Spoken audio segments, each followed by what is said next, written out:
Bonjour, bonjour tout le monde.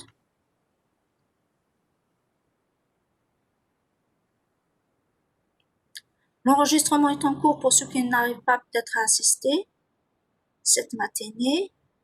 Bonjour le clip, bonjour Kassi, bonjour tout le monde, bonjour Brahim.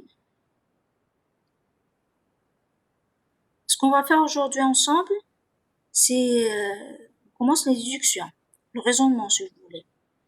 J'ai dit, si vous vous rappelez dans le plan de cours, on va commencer par le raisonnement syntaxique. En logique mathématique, vous avez vu des méthodes de raisonnement déjà.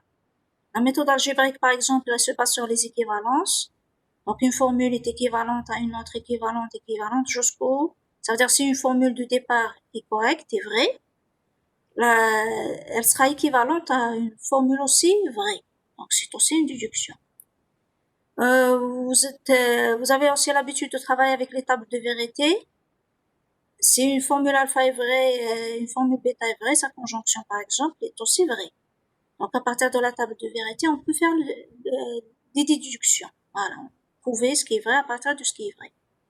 Aujourd'hui, on va voir une nouvelle méthode de raisonnement. C'est une des méthodes de raisonnement qui sont appelées syntaxiques. Leur principe, déjà, découle, ça a été conçu par le logiciel Genset. Et ça se base sur des règles de déduction qui sont dites naturelles. Et aujourd'hui, je vais vous présenter justement ces règles, mais elles vont pas être naturelles tout au début de leur application. C'est avec le temps qu'elles deviendront naturelles. Donc, c'est la raison pour laquelle on dit dans la littérature qu'elle est dite naturelle, mais c'est-à-dire qu'elle devient naturelle que en s'exerçant. C'est avec le temps, pas tout de suite. D'accord? Son objectif, c'est de faire des modifications d'écriture des formules. Elle se base sur la syntaxe, sans même comprendre le sens des formules ou encore leur valeur de vérité. C'est vrai, c'est-à-dire, on part des valeurs, des formules qui sont vraies, on essaie d'arriver à une autre formule. Donc, on essaie de déduire une autre formule qui est elle aussi vraie. Donc, c'est ça le raisonnement. On déduit ce qui est vrai à partir de ce qui est vrai. En faisant quoi? En faisant des transformations de ces formules. C'est des transformations de l'écriture de ces formules. Mais c'est pas des transformations aléatoires quelconques, c'est des transformations en se basant sur ce qu'on appelle des règles de déduction, jusqu'à aboutir à la conclusion désirée. D'accord? Donc, les formules de départ sont appelées hypothèses ou encore prémices. Le plein écran, oui, merci. Merci de m'avoir appelé. Merci. Tout à fait. Tout à fait. Donc, j'ai dit qu'on va faire le raisonnement. Une des méthodes de raisonnement syntaxique qui est basée sur les règles. Oui. Oui, Sadawi. C'est bon? Donc, on va faire une des méthodes de raisonnement syntaxique qui est basée sur les règles de déduction de Genset. Le principe, c'est on démarre d'un certain ensemble de formules et on fait des transformations en utilisant des règles. Donc, c'est des modifications des formules, de leur écriture. Je parle de l'écriture de formules. C'est pas des équivalences. Les équivalences, par exemple, alpha et bêta est équivalente à bêta et alpha. Mais elles s'écrivent pas de la même façon. D'accord? Donc, on ne peut pas déduire le bêta et alpha à partir du alpha et bêta dans ce système déductif. Pourquoi? Parce qu'elles s'écrivent pas de la même façon. C'est un raisonnement qui se base sur l'écriture. On peut déduire le bêta et alpha à partir du alpha et bêta, mais en utilisant les règles qui sont bien précises. C'est pas, donc c'est des transformations, je vais vous le montrer par la suite. Donc j'ai dit qu'on part à partir d'un ensemble de formules qui sont appelées hypothèses ou prémices pour arriver à une conclusion en faisant des transformations. Donc commençons déjà par le système. Donc on va faire dans le raisonnement dans le système LP non et, c'est-à-dire initialement on commence que par s'il y a un problème vous pouvez le poser. Hein. Donc un système déductif dans du LP non et, ça veut dire c'est un système qui prend en charge que des règles plutôt que des formules écrites dans ce système. D'où la nécessité parfois de faire le passage en utilisant les définitions que je vous ai données déjà en cours. Très bien. Donc, faisant le raisonnement dans ce système, revient à tracer un arbre, ce qu'on appelle un arbre de déduction.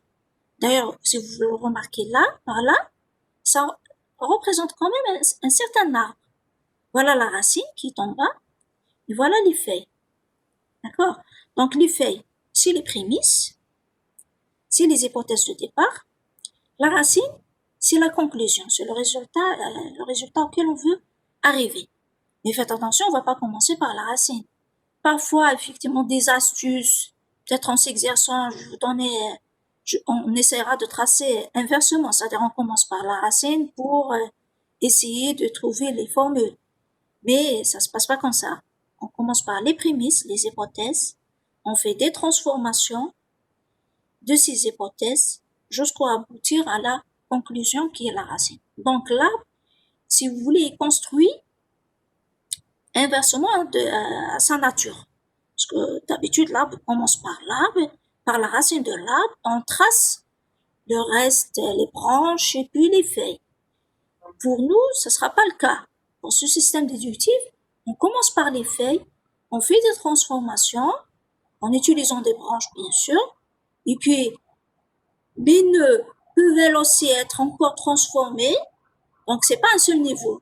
Je peux avoir plusieurs niveaux. Et dans chaque niveau, il y a des nœuds, des branches, jusqu'à aboutir à une seule branche. Et au-dessous de la branche, il y a ce qu'on appelle la conclusion ou la formule désirée. Voilà. Donc, l'arbre est tracé de bas en haut. Le haut, c'est les faits, c'est les prémices, et le bas, c'est la conclusion, c'est la racine. Mais à l'intérieur de l'arbre, qu'est-ce qu'on utilise pour faire ces transformations? On utilise des règles. Voilà. Donc, à l'intérieur, c'est ce qu'on appelle les règles de Genzen. Est-ce que vous voyez toujours ce qui est écrit sur le tableau? Donc, on utilise les règles de déduction. C'est ce qu'on appelle des règles de déduction. Pour la règle de déduction, donc, si je trace un arbre pareil, je peux dire que cet arbre-là, qu'est-ce qu'elle représente? Elle représente la déduction qu'on note généralement de cette façon. Donc, ça se lit comment? Je répète. Donc, cet arbre, donc, c'est une représentation de quoi? De la déduction qui, à partir du alpha 1 jusqu'au alpha n, déduit le bêta. Donc, la notation de cette déduction, c'est alpha 1, alpha 2, alpha 3, alpha 4 jusqu'au alpha n. On déduit, ça se lit, on déduit le bêta. D'accord? Peut-être il y a plusieurs remarques concernant cette notation. Je ne vais pas vous les faire dans cet exposé. Je vais pas vous les exposer, mais je vais les rajouter dans les diapos avant de vous les envoyer. D'accord? Pour ne pas perdre beaucoup de temps à les décrire, mais il faut les lire. Vous allez les lire quand tu vois les diapos. Très bien. Donc, j'ai dit que cette notation, elle correspond à quoi? Déduit. On déduit. Donc, à partir du alpha 1, alpha 2, alpha 3, alpha 4, jusqu'au alpha n, on déduit le bêta. Donc, si vous voulez, c'est une représentation horizontale de cet arbre. Voilà. Très bien. Donc, j'ai dit qu'on utilise des règles. Quelles sont les règles? Maintenant, je vais vous donner les règles. Bien sûr, on va vous donner par la suite les règles que vous pouvez utiliser. Quelles sont, mais c'est à vous de choisir quelle est la règle à utiliser dans un moment donné. De la même façon, par exemple, qu'en algorithmique. En algorithmique, quand vous avez appris l'algorithmique, on vous a pas donné un algorithme, un programme écrit, mais on vous a donné des outils, des instructions qui sont possibles, et puis à l'intérieur, c'est à vous de voir quelle est l'instruction que vous devez utiliser pour arriver au résultat. D'accord? Quelles sont les instructions à utiliser? Pareil ici. Donc, on va vous donner un ensemble d'outils. C'est à vous de voir comment est-ce que vous allez les utiliser pour aboutir à la conclusion. Les outils pour nous, ce sont les règles de déduction. Et à chaque connecteur est associé deux règles de déduction. Très bien. Avant de vous commencer, de vous donner les règles, peut-être on va commencer par un petit exemple là que j'ai pas terminé. Là, je dois revenir PowerPoint pour pouvoir écrire. Par exemple, là déjà, je vais je peux déjà lire ce qui est écrit. On peut par exemple donner l'exemple suivant. S'il ne pleut pas, cette semaine, les paysans termineront la récolte des olives, par exemple. Je vais dire, si les paysans termineront la récolte des olives cette semaine, les olives seront pressées en fin de semaine.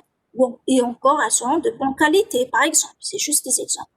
Mais par contre, si dans la météo, on vous dit qu'il n'y a pas de pluie cette semaine, ça veut dire, je vais déduire, il n'y a pas de pluie, ça veut dire, je confirme que ça va pas, qu'il n'y aura pas de pluie. Et donc, je peux déduire tout de suite que les paysans termineront la récolte. Si c'est le cas, ça veut dire, en utilisant la deuxième phrase, ça veut dire que les olives vont être pressées en fin de semaine. C'est juste un exemple, mais maintenant, je vais revenir au diapo pour écrire, pour continuer à écrire, parce que je ne l'ai pas terminé. C'est la raison, d'ailleurs, même pour le retard. Et il fallait que j'enchaîne bien les diapos pour mieux expliquer. Donc, je peux, par exemple, mettre cette phrase-là. Voilà. En plus de celle-là, une règle de déduction, généralement, elle a besoin de plus d'une formule. Ça ne veut pas dire les N formules que je vous ai données en haut. Si quelques-unes, ça peut être deux, ça peut être très peu de formules qui nécessitent qu'une seule formule, plutôt très peu de règles qui nécessitent une seule formule. D'accord? Il y en a quand même, il y en a une règle de l'élimination du nom et tout ça, on va le voir par la suite. Ça existe, mais j'ai dit qu'ils sont peu. Voilà, peu de règles qui nécessitent qu'une seule formule. Si je vous mets ça c'est une première, je suppose que c'est une formule propositionnelle. On a appris que dans une formule propositionnelle, il peut avoir une implication, il peut avoir une conjonction, il peut avoir tous les connecteurs qu'on a vus en cours. Dans cette formule, par exemple, on sent qu'il y a, c'est ainsi alors, ça veut dire c'est une implication. Si de plus, je vais mettre par exemple que la météo nous a déclaré qu'il ne va pas y avoir de pluie, pas, je vais écrire pas pour aller vite, pas, ne pleut pas, par exemple, pour écrire quelque chose de similaire par rapport à cette première formule. Ne pleut pas. Cette semaine, qu'est-ce que je vais déduire? Je vais déduire tout de suite que les paysans vont terminer la récolte. Voilà, je vais l'écrire par là.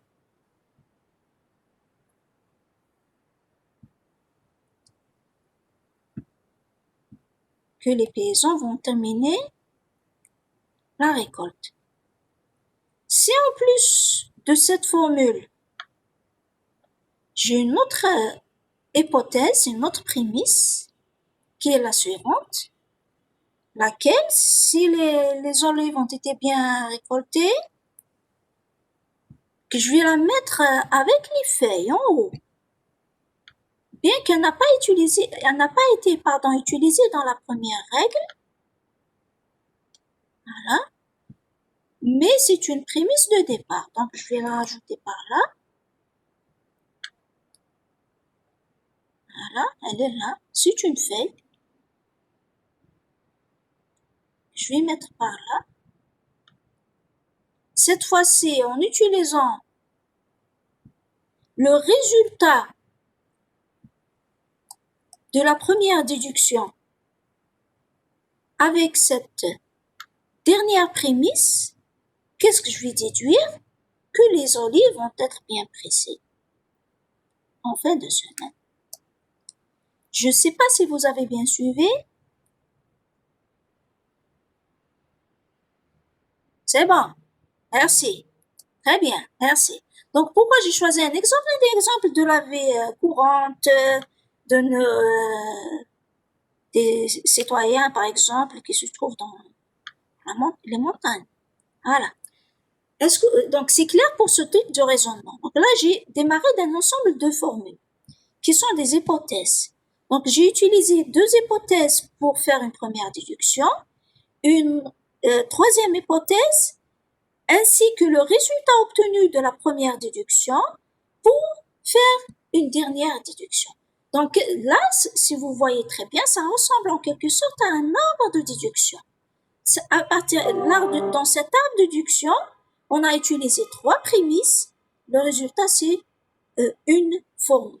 Donc, si ce genre, on se base sur ce genre de raisonnement, justement, Genset et les autres logiciels sont basés, ceux qui ont conçu le raisonnement syntaxique, ils sont basés sur ce type de raisonnement pour écrire les A. Merci. Donc, c'est des implications. C'est à partir du A, je déduis pas B, pardon, et à partir du B, je déduis C, c'est pas bêta. Et donc, à partir du alpha, plutôt à partir du A, je déduis le C. C'est quoi la différence entre c'est quoi la différence entre l'implication et la déduction? Merci. Donc, ce genre de raisonnement, justement, c'est à partir de ce raisonnement que les logiciels ont essayé de créer les règles de déduction. C'est ce qu'on appelle le modus ponens. Le modus ponens, son principe, c'est quoi? Si j'ai le alpha, à partir de alpha, on déduit le bêta, et de plus, j'ai le alpha qui est vrai, alors je déduis le bêta. C'est ce qu'on appelle le modus ponens. Donc, c'est l'implication. D'accord? Donc, c'est comme si on a utilisé une règle qui est associée au conducteur implication. Mais ça existe d'autres règles qui sont associées aux autres conducteurs.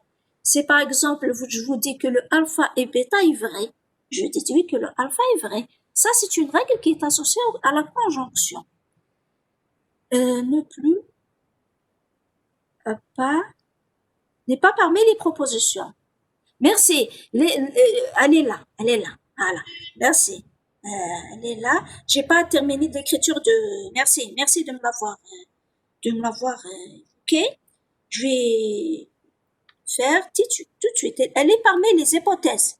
D'accord. J'ai pas terminé d'écrire l'exemple, mais elle est parmi les hypothèses. Merci pour la question.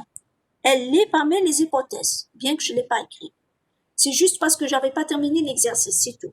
D'accord? Ne plus pas, elle est parmi les hypothèses. D'accord? Elle est parmi les hypothèses. Elle est là. Elle ne plus pas. Voilà. Merci. N'est pas parlé, pas le temps. D'accord, très bien. Donc, c'est réglé, elle est parmi les hypothèses. Mais par contre, j'ai pas utilisé toutes les hypothèses pour arriver à la conclusion. Une première fois, j'ai utilisé les deux, le fait que ça ne peut pas. Et une deuxième fois, j'ai utilisé le résultat de la première ainsi que la dernière. D'accord? Très bien. Donc, pareil. Donc, en se basant sur ce genre de raisonnement, je vais encore vous écrire ça en correct et je corrigerai toutes les erreurs s'il y a des erreurs. D'accord? Donc, l'objectif, c'est que vous avez compris, j'espère que vous avez bien compris, le concept de ce type de raisonnement, le raisonnement syntaxique. Voilà. Donc, en global, une règle donc de déduction, c'est quoi? C'est à partir de alpha 1 jusqu'au alpha 1, je déduis bêta. Peut-être vous allez me dire, mais qu'est-ce que vous faites, madame? Là, on a écrit alpha 1 jusqu'au alpha 1, on utilise plusieurs règles pour arriver à bêta, et là, vous dites qu'en une seule règle, on arrive à bêta. Et non, les alpha 1 jusqu'au alpha 1, ça représente pas les alpha i de cet arbre de déduction. D'accord? Juste pour vous dire que parmi ces règles, plutôt parmi ces hypothèses, parmi ces formules, j'utilise quelques-unes pour appliquer une règle. D'accord? Et le bêta, c'est pas nécessairement celle qui se trouve dans cet arbre. D'accord? Juste pour vous dire que la forme globale d'une règle, c'est celle-là. D'accord? Je peux la nommer aussi un alpha 1 plus 1, par exemple, pour faire la différence. D'accord? Ça, il faut pas confondre entre un autre exemple de la vie courante ou des formules. Je vais vous donner plusieurs autres exemples. Des formules. Je préfère passer directement aux formules parce que si vous avez compris un exemple, mais j'essaierai de vous retrouver encore d'autres exemples de la vie courante. D'accord?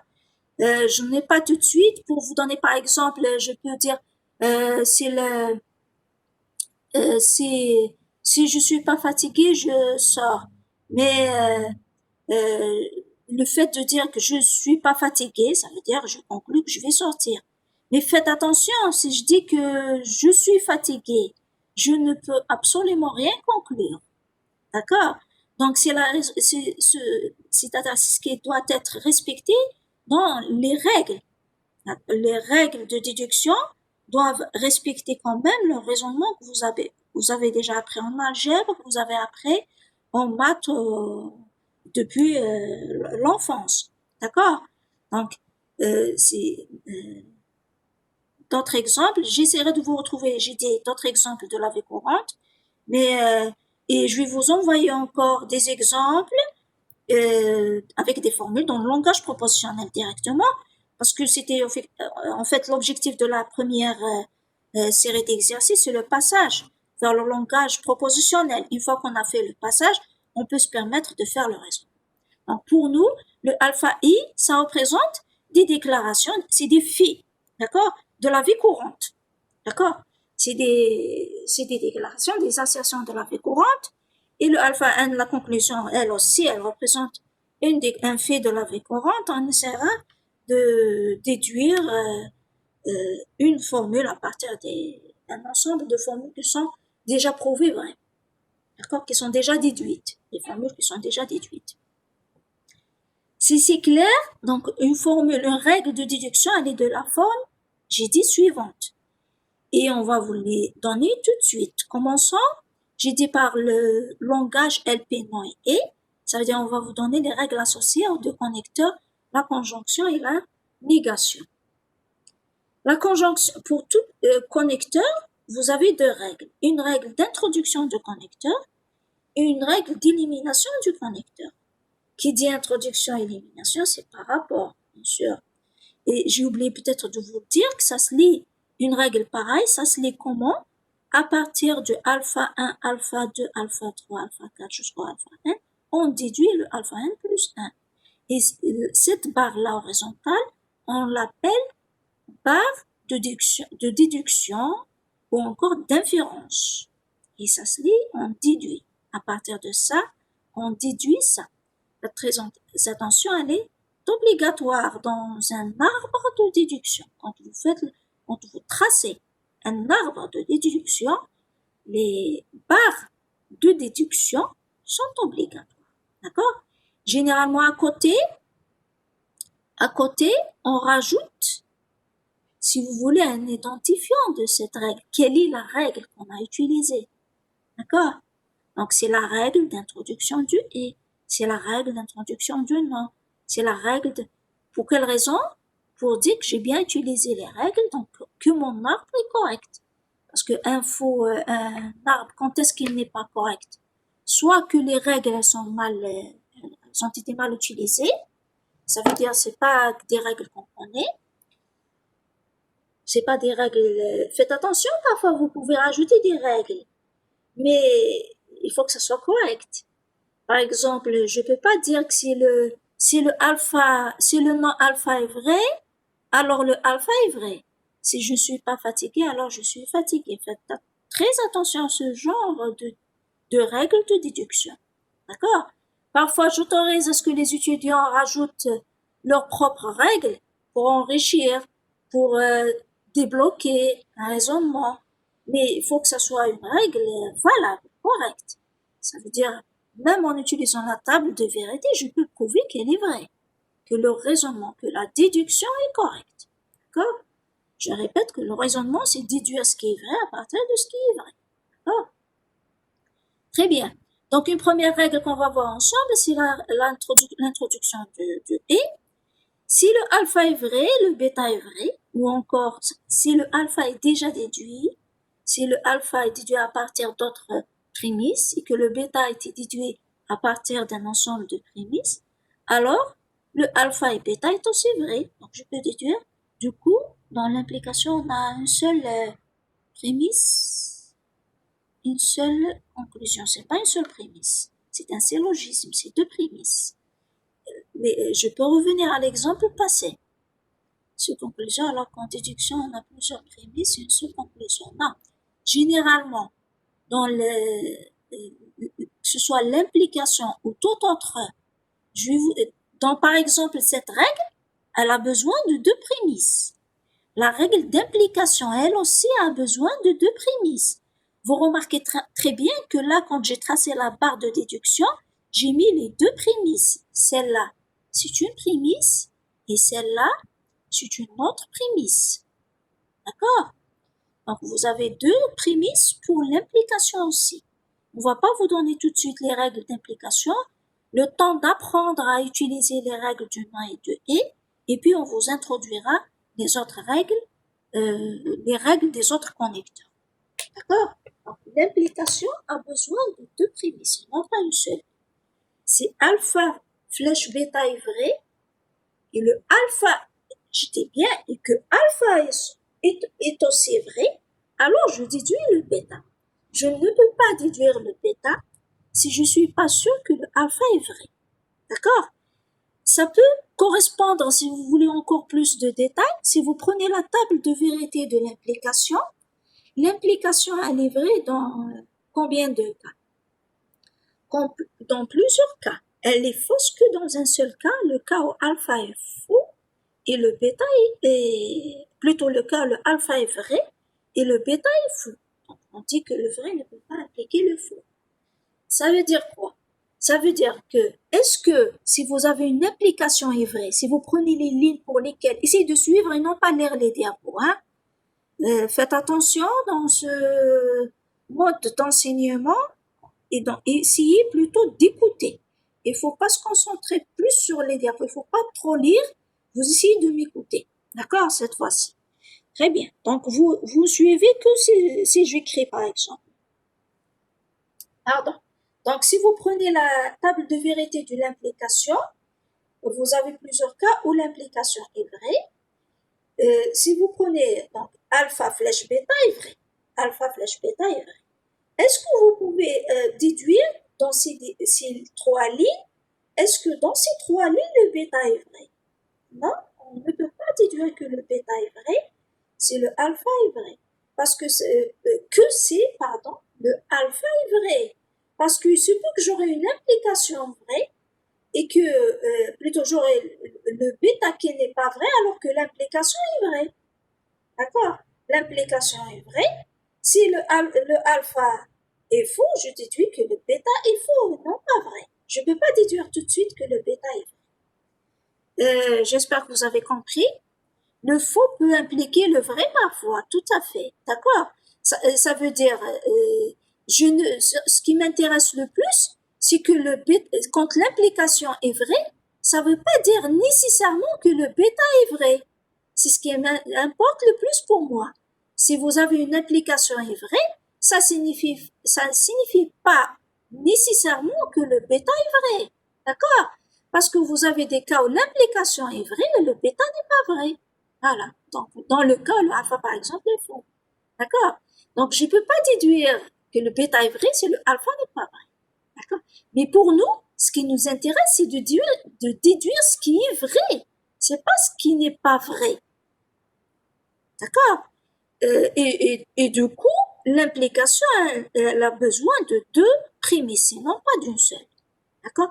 Donc, j'essaie de faire toujours référence par rapport à ce que vous connaissez déjà pour vous banaliser, si vous voulez, pour banaliser le cours, pour mieux suivre le cours. Donc, pour revenir à la question de votre collègue, l'implication, elle a besoin de deux règles et non pas une seule. On va pas la voir tout de suite, mais c'est deux règles qui sont obligatoires pour qu'on puisse utiliser le modus ponens. C'est ce qu'on appelle le modus ponens. C'est la première règle d'ailleurs qui a été utilisée dans le raisonnement syntaxique. Dans la déduction syntaxique. Voilà. Ça, c'est pour l'introduction du et. Il me faut donc le alpha qui doit être vrai et que le bêta doit être vrai pour que la conjonction soit vraie. Si vous prenez par exemple la disjonction, c'est pas le cas. Il suffit que le alpha soit vrai pour déduire que le alpha ou bêta est aussi vrai. D'accord? Donc, la disjonction, pour l'introduction du ou, et elle n'a besoin que d'une seule prémisse. Merci. Donc, la disjonction, le ou, elle a besoin que l'introduction du ou, dans l'introduction du ou, on a besoin que d'une seule prémisse, sinon pas deux. Voilà. Donc, tout dépend des règles, tout dépend des connecteurs, tout dépend des règles, tout dépend des connecteurs. Voilà. Donc, pour nous, je répète, pour le moment, on va se limiter à et le nom. La règle d'élimination du et, pardon, je vais agrandir. Pardon, j'ai oublié de le faire encore une deuxième fois. Interprétation des règles. Ah, je les ai pas mis. C'est pas grave. Je vais les rajouter par la suite. Parce que j'ai pas pu préparer le cours pour les autres santé. Très bien. Donc, la règle d'élimination du et, si j'ai une conjonction qui est vraie, j'ai le alpha et bêta est vrai, alors je déduis que le alpha est vrai.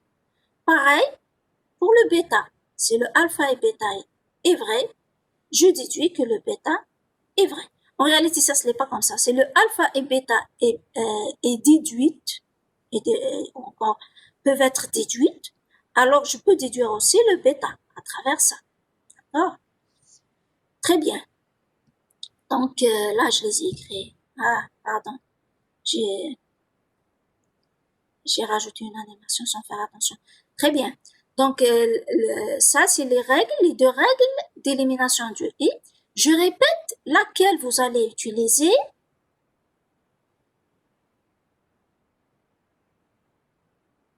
Comment on sait proposition égale à alpha est vrai? On ne le sait pas. C'est une déduction qu'on vous donne. Si je reviens par exemple, c'est des déductions. Ça veut dire si ça est vrai, je déduis ça. C'est un raisonnement. Le raisonnement, on dit qu'on va déduire ce qui est vrai à partir de ce qui est vrai. C'est ce qui nous intéresse. Si je suppose que les hypothèses, donc en partant d'un ensemble d'hypothèses, que ça signifie des hypothèses, des prémices, donc c'est des formules que je suppose être vraies, qu'est-ce que je peux déduire? Voilà. Donc on ne peut pas faire du raisonnement sans qu'il y ait d'hypothèses. En réalité, on peut le faire dans le cas de théorèmes, voilà ce qu'on va appeler par la suite des théorèmes. Une déduction qui est sans prémisse, sans hypothèse, est appelée théorème. D'accord? Maintenant, pour votre question, comment on sait proposition alpha est vraie? Donc, si alpha et bêta est vrai, justement, je déduis que le alpha est vrai, par exemple. Si alpha et bêta est vrai, je déduis aussi que le bêta est vrai. Si suivant ce qui a été déduit auparavant. D'accord? Parce que tout ça, ça rentre dans ce qu'on a appelé l'arbre de déduction. D'accord? Partant des hypothèses, j'utilise des règles. Je déduis certaines formules. Et à travers, en utilisant encore ces règles, je peux avancer. Comment est-ce que je peux avancer? En appliquant ces règles. D'accord? Et bien sûr, tout ce qui est déduit est vrai, en appliquant par exemple telle règle. Si par exemple j'ai déduit que alpha et bêta est vrai, ou encore c'est une hypothèse, ça peut être considéré soit une hypothèse, prémisse, ou encore une formule déduite. D'accord? Si alpha et bêta est une hypothèse ou encore une formule déduite, ça veut dire que je peux déduire aussi le alpha. Pareil, si elle est alpha et bêta est déduite, je peux aussi déduire le bêta. Si elle est déduite, ça veut dire si je pars des hypothèses vraies, le alpha et bêta est aussi vrai. C'est clair? Je sais pas si j'ai répondu je sais pas si j'ai répondu à la question, mais c'est tout ce que je peux vous dire. Très bien. Les autres règles associées au connecteur non, là j'attire votre attention sur une chose qui est très importante. C'est le symbole de négation. Le symbole de négation. Le symbole de négation, c'est celui-là. D'accord? J'ai trouvé dans les copies, on a utilisé le nom, la négation, je sais pas quoi, peut-être parce qu'il n'apparaît pas dans les diapos, mais il est schématisé ainsi. C'est le schéma c'est la représentation de la négation qu'on va utiliser. D'accord? Là, je l'ai dessiné pour vous le montrer, rien que pour vous le montrer. Voilà. Très bien. Donc, que vous connaissez une règle de la négation que vous connaissez, est-ce que ça signifie, qu'est-ce que ça signifie si l'élimination du et? Très bien, c'est l'élimination du et. Élimination de la conjonction, tout à fait. Merci. Merci. Donc le grand E, le E en majuscule, j'ai dit c'est pour identifier les règles. C'est-à-dire dans un arbre, et c'est comme si quand on fait une démonstration, à chaque étape, vous dites quelle est la règle que vous avez utilisée pour justifier en quelque sorte votre raisonnement. Dire voilà la règle, c'est la règle que vous nous avez donnée, que j'ai utilisée. Et si je vous dis qu'un arbre de déduction est faux, c'est soit que les règles sont mal utilisées, soit que la déduction, elle correspond pas à celle demandée. Donc, je reviens à la diapo précédente, par exemple. Voilà. Si je reviens à cet arbre, quand est-ce que je dirais que cet arbre est faux? Est faux. Dans deux cas, généralement, c'est les erreurs commises par les étudiants. Il y en a deux types d'erreurs commises. C'est soit que les règles, elles sont mal utilisées. Une règle inventée, je dirais peut-être elle est fausse. C'est pas qu'elle est, parce que je peux inventer, mais il faut s'assurer qu'elle est correcte quand même. D'accord? Très bien. Donc une fausse règle utilisée, ou encore l'arbre entier est correct. Ça veut dire les règles elles sont bien utilisées, sauf que l'arbre il correspond pas à la déduction demandée. Il faut que l'arbre correspondra à la déduction demandée, qui est à partir de cet ensemble de prémices, je veux arriver à telle conclusion. Voilà. Donc, il faut que l'ensemble des formules correspondent aux prémices, aux hypothèses de départ, et que le bêta correspond à la conclusion désirée. Voilà. Donc, c'est les deux choses que doit vérifier un arbre de déduction. Les règles bien utilisées et la déduction correspond à ce qui est demandé, à ce qu'on veut avoir. Très bien. Donc, pour les règles de non, une des règles que vous connaissez, la négation de la négation, c'est la confirmation. Donc, si j'ai le non alpha qui est déduit, qui est vrai, ça veut dire le alpha est vrai. Vous avez l'habitude d'utiliser, par exemple, des barres en structure machine. Par, si on peut les éliminer, ça représente la formule elle-même. Ça, c'est ce qu'on appelle l'élimination d'un nom. Pour celui qui a posé le problème de nombre de prémices, on voit maintenant une règle avec une seule prémisse. Une règle avec une seule prémisse. Donc, le nom du alpha, on peut déduire le alpha. C'est ce qu'on appelle la règle d'élimination du nom. Très bien. Donc, ça se lit. Si le nom alpha est déduite, alors on peut déduire le alpha. Le alpha est aussi déduite. La dernière règle, et attendez, avant de vous donner la dernière règle, là, il faut faire très, très, très attention. J'attire votre attention sur la règle d'introduction et d'élimination du nom. Pour l'élimination du nom, quand vous commencez à écrire, pas mal d'étudiants fassent cette erreur. C'est pas à partir de, vous allez me dire que l'élimination du et, j'ai éliminé carrément le et pour déduire une des formules. Pour l'élimination du nom, je vais pas éliminer un seul nom, mais plutôt je vais éliminer deux noms. C'est très important parce que je peux pas dire si le nom alpha est vrai, alors le alpha est vrai. C'est faux. Ça veut dire c'est comme si que vous faites un raisonnement pareil. Si je ne fais pas cours, alors je fais cours. Si j'assiste pas au cours, alors j'assisterai au cours. C'est un faux raisonnement. Faites très attention.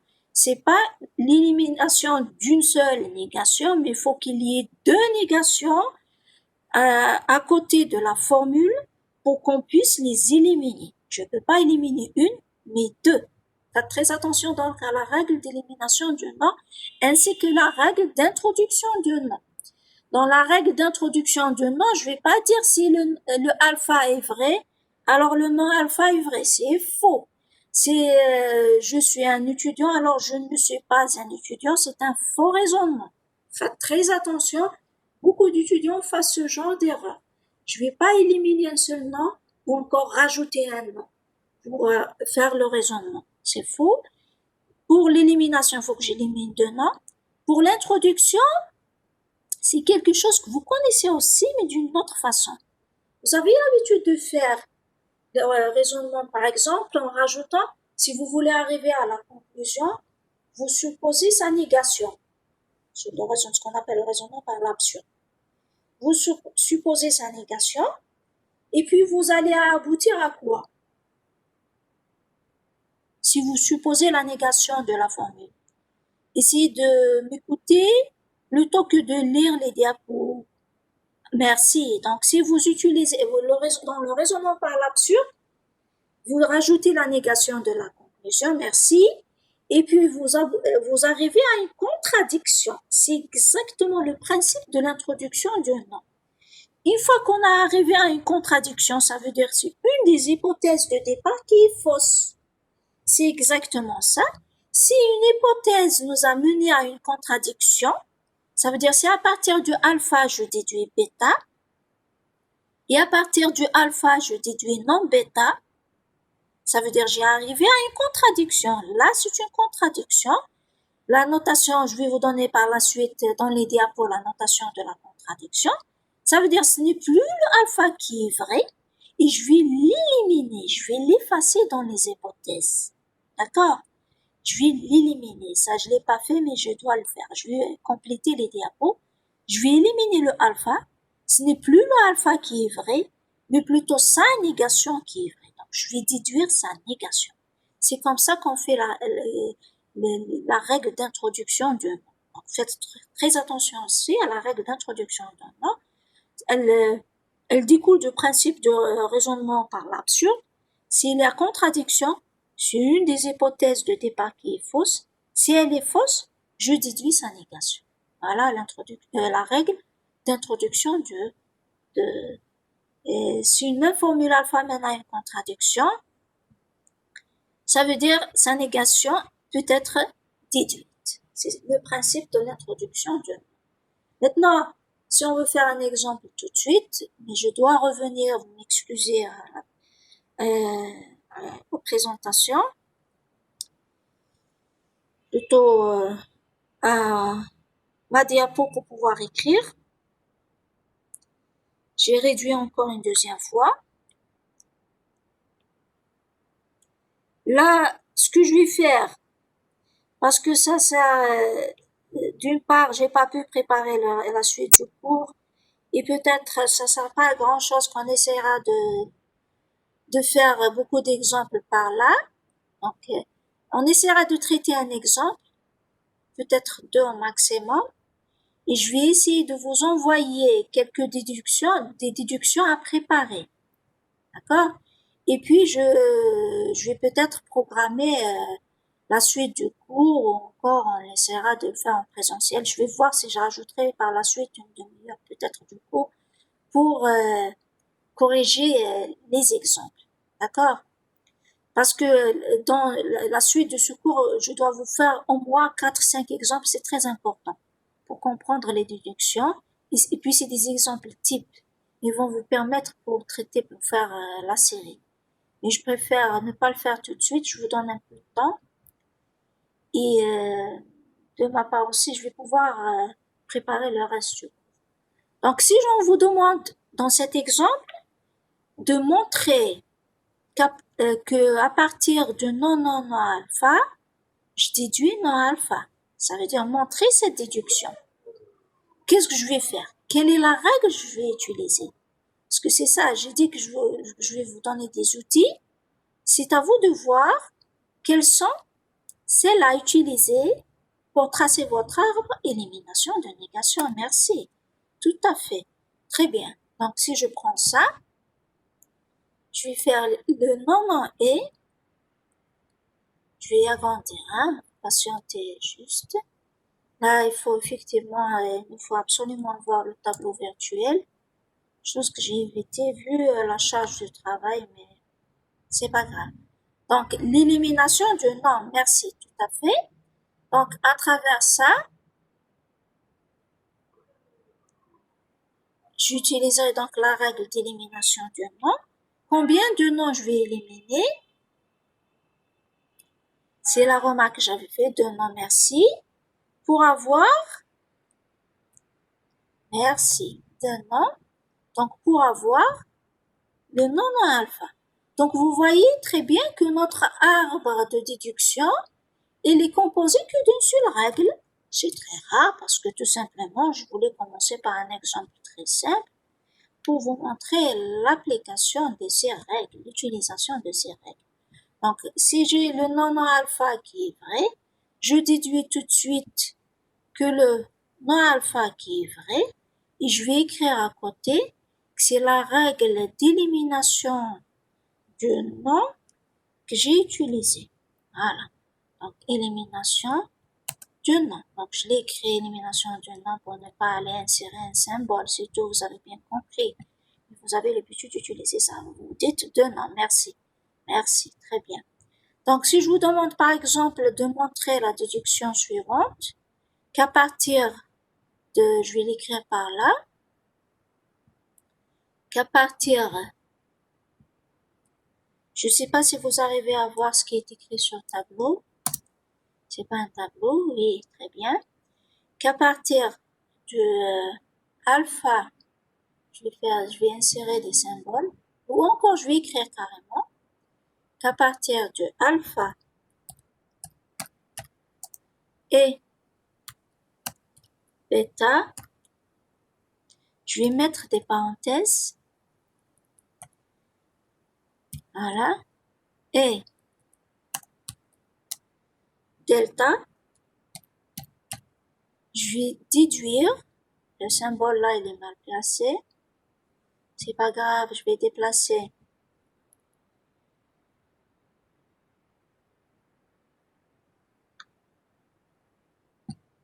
Pardon, je vais déduire par exemple le bêta, non pas le alpha. Allez, je vais faire le bêta.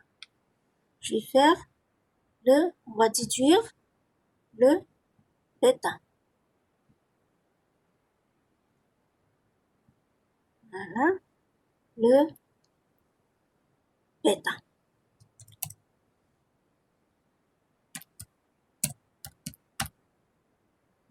J'ai rien écrit malheureusement.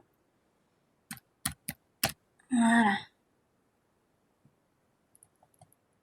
Voilà. Et donc la déduction maintenant qu'on va faire tout de suite ensemble, c'est à partir du alpha et bêta et delta, je vais déduire le bêta. Je sais peut-être beaucoup parmi vous savent le faire. Donc, quelle est la règle qu'on va utiliser? Introduction, c'est l'introduction de « et », c'est sûr. Mais la prémisse qu'on a, l'unique prémisse entre élimination, oui, c'est élimination, merci. Élimination de « et ». C'est pas l'introduction. Parce que je vais vous dire, si vous voulez utiliser l'introduction de « et », combien de prémices déjà on a dans cette déduction? On n'en a qu'une seule. Vous êtes d'accord? Tout ça, je peux faire un renommage. Que je peux appeler, par exemple, tout ça, je vais appeler un certain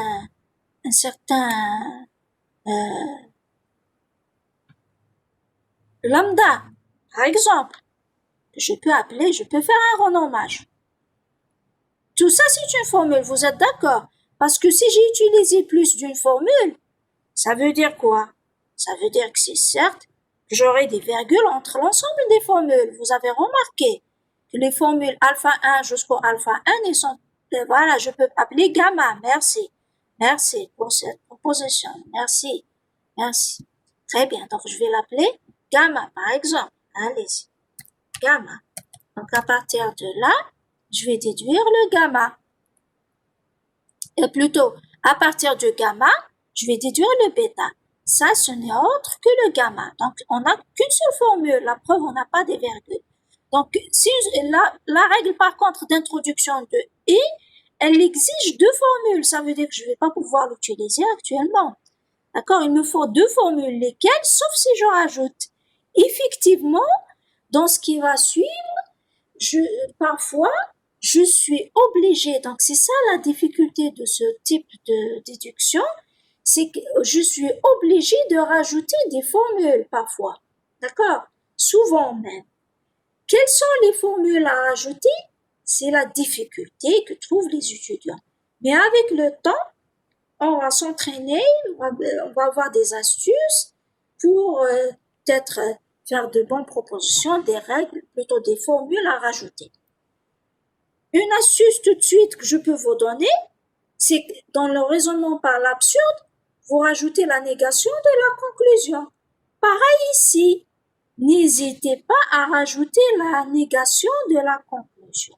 Voilà. Donc, mais qu'il faut éliminer par la suite. Quelle est la règle qui me permet d'éliminer? Je reviens aux règles. C'est la règle d'introduction de nom. La règle d'introduction, dans la règle d'introduction de nom, je dois éliminer le alpha. Pourquoi? Parce qu'elle m'a mené, elle m'a conduit à une contradiction. Donc le alpha doit être éliminé. D'accord? Je répète pour cette remarque. Généralement, pour montrer une déduction, je dois rajouter des formules. Dans cet exemple, une formule suffit peut-être pour arriver à bêta. Dans cette déduction, une seule formule permet d'arriver à bêta. Mais dans d'autres déductions, il me faut plus d'une formule. Donc, je dois rajouter des formules. Oui, c'est possible de rajouter des formules. Mais faites attention, toute formule rajoutée doit être éliminée avant d'arriver à la conclusion. D'accord? Pour à la fin, n'avoir que les prémices de départ dans l'arbre de déduction. C'est très important. D'accord? Donc, tout ça, je vais vous le rajouter dans les diapos, parce que ça fait partie du cours. Mais je préfère que vous suivez maintenant, et puis je vais vous écrire, ça sert à rien de lire les diapos. D'accord? Très bien. Donc, on va faire quand même cet exemple avant de partir.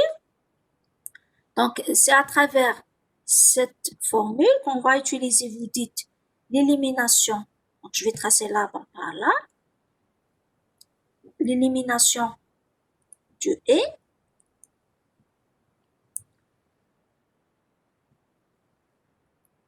Voilà.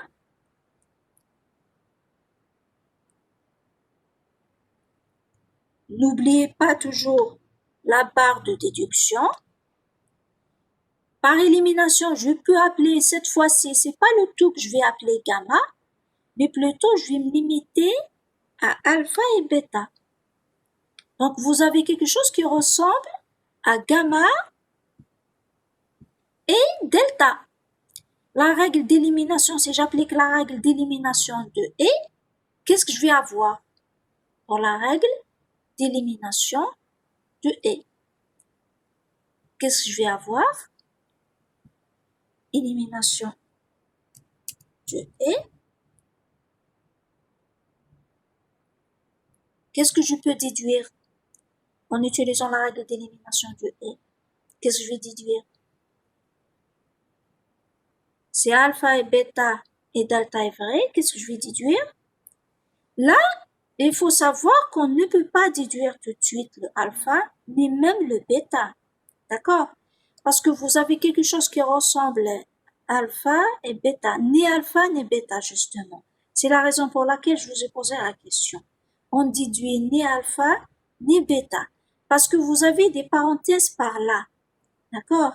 Donc, il me faut peut-être plusieurs fois l'élimination. Merci. Donc, c'est soit le delta que je peux déduire, soit que c'est le alpha et bêta. C'est le gamma, si vous voulez. Parce que j'ai quelque chose qui ressemble, je peux pas éliminer quelque chose qui est interne. D'accord? Donc, c'est le dernier qui va être évalué. Il faut commencer par éliminer. Si j'élimine ce i, c'est ce i-là que je vais éliminer. C'est pas ce i. D'accord? C'est la raison pour laquelle il faut pas donc se tromper. C'est pas c'est pas le premier i que je vais éliminer, mais c'est plutôt ce deuxième i. Si j'élimine ce deuxième i, la seule chose que je peux avoir, c'est bien, soit ce qui est entre parenthèses, ou encore c'est le delta. D'accord? Donc, soit c'est le alpha et bêta, ou encore c'est le delta. Merci. Donc là, vous êtes d'accord. Si suivant de quoi est-ce que j'aurai besoin par la suite. N'oubliez pas, il faut pas perdre les fils. Donc, l'objectif, c'est d'aboutir à bêta. D'accord? Donc, qu'est-ce qu'on va déduire par là? Est-ce que c'est le delta? Merci. Donc, c'est plutôt, il faut déduire le alpha et bêta et non pas le delta. Mais suivant le besoin, parfois on aura besoin de les déduire les deux. Ça veut dire j'applique la règle deux fois. D'accord? Donc, je peux appliquer cette règle, l'élimination de et deux fois. Une fois pour avoir le delta, une autre fois pour avoir le alpha et bêta. Voilà. Merci. Très bien. Donc, vous avez compris la suite. Très bien. Merci. Donc, là, il me faut une part de déduction une deuxième fois pour déduire le bêta par la suite. Si ce qui a été demandé c'est le alpha, je déduirai le alpha. Si par contre ce qui a été demandé c'est le bêta, je déduirai le bêta, c'est suivant le besoin. D'accord? Très bien. Donc là, c'est le bêta parce que si j'écris le alpha alors que ça a été demandé le bêta, c'est faux. L'arbre ne correspond pas à la déduction. On peut enlever les parenthèses. Merci. On peut enlever les parenthèses parce que elles sont des parenthèses externes à ce niveau. Merci. À ce niveau, je peux enlever les parenthèses parce qu'elles sont externes. En réalité, même si j'avais pas mis carrément des parenthèses par là, c'est le premier i qui va être évalué. C'est la raison pour laquelle je vous ai dit il faut connaître l'ordre d'évaluation. Dans les déductions, même s'il n'y avait pas de parenthèses, je vous conseille de les rajouter. Pour quelle raison? Justement pour ne pas se tromper de quel i vous allez éliminer. Est-ce que c'est celui-là? Est-ce que c'est celui-là? D'accord? Donc, les parenthèses, elles vont vous orienter sur la bonne utilisation des règles d'introduction, surtout d'élimination des connecteurs. Mais c'est juste dans le cas où ils sont tous vrais, alpha et bêta et delta. Qu'est-ce que ça signifie le raisonnement syntaxique? Si je suppose que les prémices sont vraies, alors la conclusion obtenue est aussi vraie. Qu'est-ce que ça signifie des hypothèses? Je m'intéresse. Qu'est-ce que ça signifie des hypothèses? Ça veut dire c'est des faits qui sont vrais. Vous pouvez répéter le cas sans parenthèse. Oui, je vais le répéter. Attendez, je vais d'abord continuer à répondre à ce. Bien sûr, je dirais que bêta est vrai si cette fois. Quel est le sens de cet arbre de déduction? Le bêta est vrai si cette formule entière est vraie. C'est ça le sens.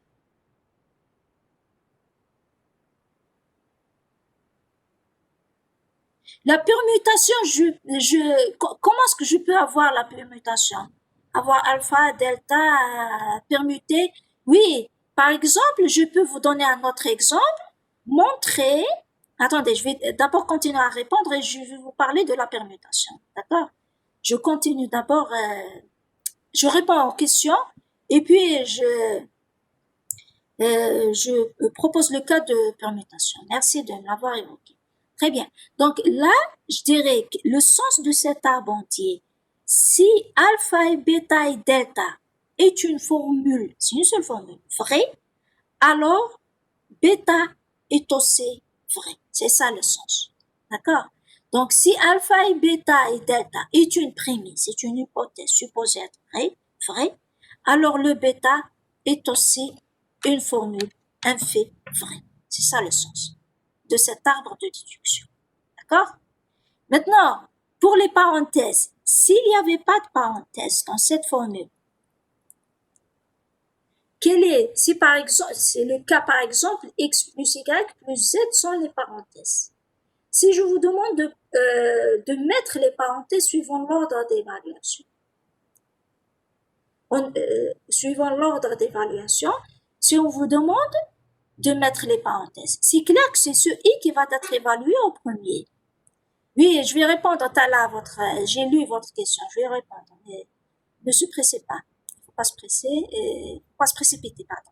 Donc là, Si j'ai alpha et bêta et delta sans parenthèse, c'est comme si que j'ai x, y et z, de gauche à droite, je vais mettre des parenthèses par là, parce que c'est le premier et qui est le plus à gauche qui va être évalué. D'accord? Donc, ce que je vous conseille, avant de commencer l'arbre de déduction, mettez les parenthèses. C'est très important. D'accord? Pour savoir, pour bien appliquer vos règles. Parce que si on met pas des parenthèses, on risque d'enlever ce qu'on peut pas enlever. De la même façon que ce et. Je peux pas enlever ce et avant d'enlever celui-là. D'accord? Le dernier, si vous voulez. Le dernier qui va être, il faut commencer par le dernier qui va être évalué d'abord, et puis rentrer à l'intérieur. D'accord? Le plus externe, si vous voulez. Maintenant, votre collègue pose une question, les règles que j'utilise. Effectivement, je ne peux pas l'associativité. Je sais que c'est associatif, mais suivant les règles, l'ordre d'évaluation que je vous ai donné en cours, c'est celle-là qui va être évaluée avant celle-là. Je sais que le résultat est c'est équivalent, mais il faut pas appliquer l'associativité par là. Il faut mettre les parenthèses suivant l'ordre d'évaluation. C'est clair? Brahim, merci. Merci. Donc, c'est clair pour votre question. Donc, maintenant, je réponds à la question de Tala.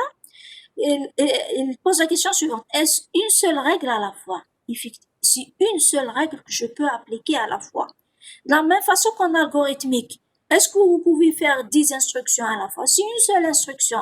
Soit que c'est une affectation, soit que c'est une seule.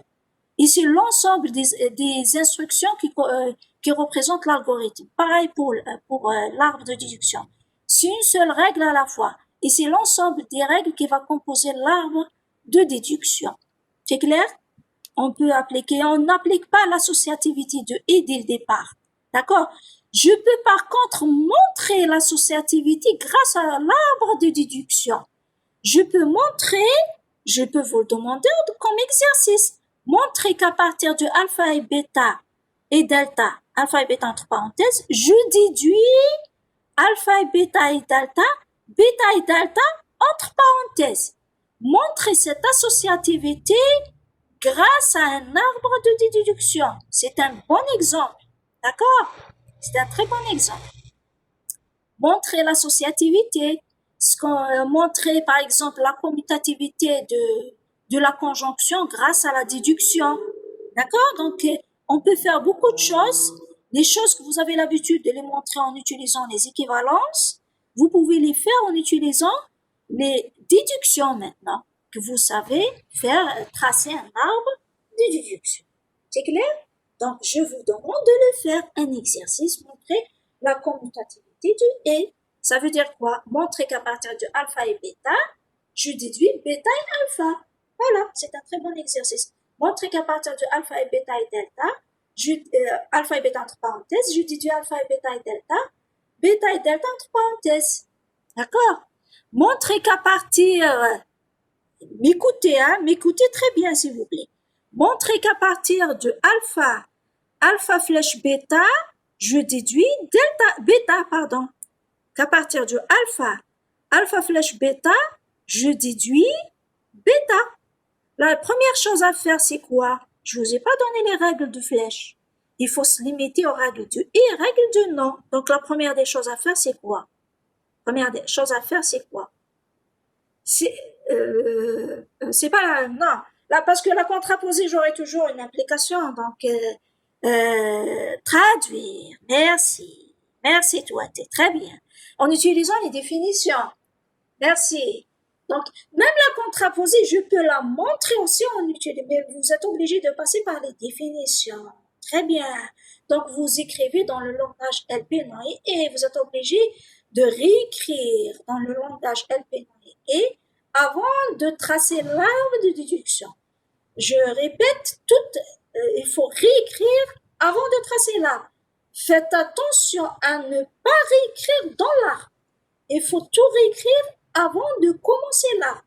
Dans l'arbre, il ne faut y avoir que les règles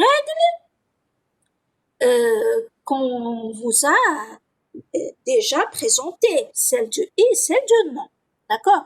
Jamais réécrire dans l'arbre. C'est à l'extérieur de l'arbre que vous devez réécrire.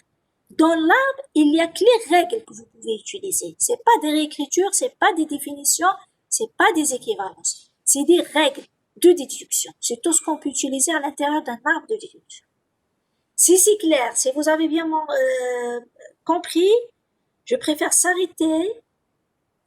Et puis, j'attends les réponses, j'attends les propositions. Je vous rajoute peut-être quelques autres exemples à déduction à prouver. Toujours les hypothèses doivent être, c'est des hypothèses. Vous le dites t'as là. Donc, dans votre question, elle a la réponse. Vous dites que c'est des hypothèses. C'est supposé être vrai. Tout court. D'accord? Donc, c'est des prémices, c'est des faits, c'est des formules que je suppose être vraies. Voilà. Je vous donne dans la partie, ce qu'on appelle la partie gauche de la déduction, de ce symbole de déduction. Tout ce qu'on met dans la partie gauche, c'est des hypothèses qui supposent être vraies. D'accord? J'essaie de déduire ce qui est sur le côté droit de la déduction. Voilà. C'est bon, je pense que j'ai répondu à la question. On s'arrête ici et je vous remets le cours avec les exemples à préparer pour qu'on puisse poursuivre notre cours. D'accord?